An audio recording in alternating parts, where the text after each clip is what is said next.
Cruise to Outdoors. Hunt, hook, and cook. Sponsored by Somerville Ford. Today on Hunt, Hook, and Cook, we're going to talk about turkey hunting. It's one of the most exciting hunts you can go on, whether you get one or you just get them gobbling at you or whatever is happening. It's an exciting thing to be on. Now, how exactly do you get that to happen?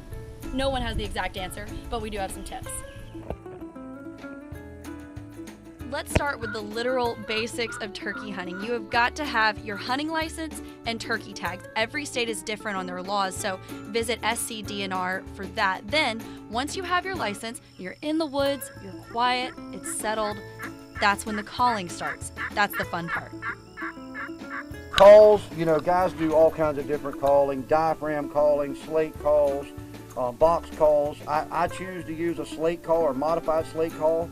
My buddy Johnny Tanner out in Hemingway makes these beautiful calls out of beautiful wood that he finds in the rivers along Lynch's River.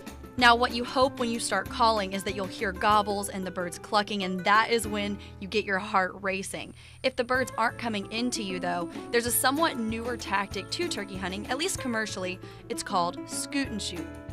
And they work perfectly. I'm telling you, this is a must if you're going to get out and do any turkey hunting, but I tell you, late in the season, it really is a great necessity to have.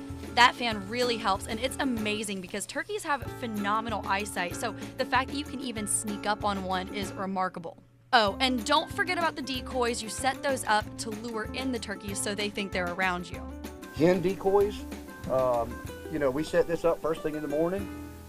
Along with a Jake decoy, late in the season, if I had a full strut Tom decoy, I'd probably just put that out right now.